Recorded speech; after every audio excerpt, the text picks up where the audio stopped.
እንግዲህ በዚህ ሁኔታ ተጠናቋል። እናንተም ደግሞ ያለውን ነገር እንደምትረዱን ተስፋ አድርጋለሁ። እንወዳችኋለን። ሄሉዬ እኛም እንወድሻለን።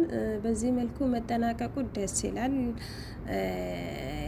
እኛ በነገራችን ላይ እናንተን ደስታ ነው የምንፈልገው። ደግሞ በዚህ መልኩ መጠናቀቁ ደስ አላለው መሰለኝ።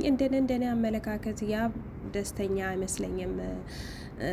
ያው ስላስጠነቀቀልሽ ከዚህ በፊትም ስላስጠነቀቅ ከዚህ በኋላ እንድታገኘውም አልፈልግም ስላለ መሰለኝ እና አንቺ በራስሽ በኩል ጥሰሽ መውጣት የለብሽም እንደኔ ማለት ነው። ሄዱ የልጅነት አያጥቃሽ።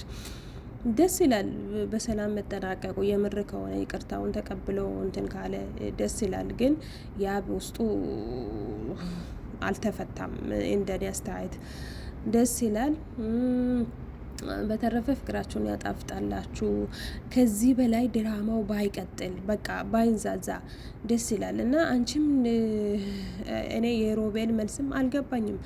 እኔ መጀመሪያ ቪዲዮ ስጀምር አይታችሁ ከሆነ ሰምታችሁ ከሆነ እኔና ሄሉ በዚህ መልኩ ይቋጫል ብለን እኔና ሄሉ የጀመርነው ነገር በዚህ መልኩ ይቋጫል ብለን ብዬ አላሰብኩም። በአንዴ እንደዚህ ይቆርጥላታል ትመለሳለች ብዬ አላሰብኩም። ማለት ምን ማለት ነው? ቆይ በድራማ መልኩ ከገባ በቃ ድራማ ነው ያ ነገር። መጀመሪያ ያብ እንዳደረገው እስከ ጥግ ሄዶ ያው መፈተሽ ስራ ነው እና ያው አሳይቶናል። ያብም ፍቅሩን በቃ በንጹህ ፍቅሩን አሳይተዋል እስከ መጨረሻ እስከ መደብደብ ድረስ ደርሶ ማለት ነው። ግን ደግሞ ለምንድነው ይሄን ያክል እንደዚህ ልትል የቻልከው አንተ ሮቤል? እኔ አልገባኝም። እዚህ ጋር ግን እናንተ ገብቷችኋል እና ይሄ ነው እንደኔ አስተያየት ይሄን ነው ምለው። እኔ ገርሞኛል ግን የሮቤል አስተሳሰብ ማለት ነው። በዚህ መልኩ በአንዴ እንደዚህ ትመለሳለች ብዬ አላሰብኩም። ምን ለማለት እንደፈለገ አላውቅም። የረጅም ጊዜ ፍቅረኛ ማሞች ናቸው። አንተ ትላንት መተህ ዛሬ እንደዚህ እንድትል የቻልከው ለምንድን ነው? አሁንም ይሄ ልጅ ግን እኔ እንጃ ከህይወታቸው የሚወጣ አይመስለኝም። እንደኔ አስተያየት ፈጣሪ ሆይ እኔ እንደሚል አላውቅም። እና ለምንድን ነው እንደዚህ ልትላት የቻልከው? ድራማ ነው ያው እሷም ልትፈትሸው ነው የቀረበችው እና ደግሞ ለአንተ የዋሸችው ነገር ሄሉ አንቺም ደግሞ እንደዚህ መዋሸት አልነበረብሽም። በቃ ድራማ ነው በቃ እንድትፈትሽው አይደል እንዴ? እና እንደዚህ መዋሸት የለብሽም። ከዚህ በኋላም እንዳይደግምሽ በቃ እንዳትደግሚው እንደዚህ አይነት ስህተት። እውነቴን ነው። እና ያብም እንደዛው በቃ ሌላ ሶስተኛ ወገን ምናምን ፍቅር መሀል ለምንም አያስፈልግም በነገራችን ላይ። እና በሰላም ፍቅራችሁ ቀጥ ለጥ ብላችሁ እንትናችሁን ያዙ ነው የምለው በቃ። እና መመካከርም ማውራትም ካለባችሁ ሁለታችሁ ቁጭ ብላችሁ ችግራችሁን መፍታት ትችላላችሁ። እና ያለ ጭቅጭቅ ያለ ሶስተኛ ወገን ማለት ነው። እና ደግሞ እናንተ ደግሞ ሰው ይወዳችኋል ሌላ ሰው ሳይጨመርበት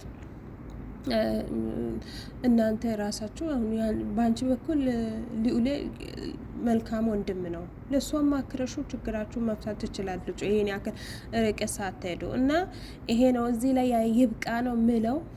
ሌላ ምንም ምለው ነገር የለም።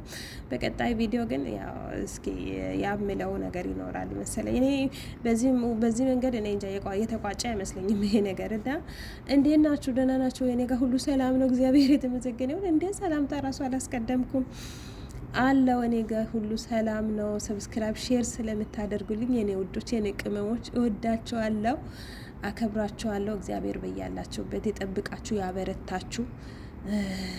የዛሬ ቪዲዮ ይሄን ይመስላል። ከተሳሳትኩ አርሙኝ፣ በቃ አበረታቱኝ ነው የሚለው። እና ሄሉዬ እኔ ቆንጆ ልጅነትም አያጥካሽ።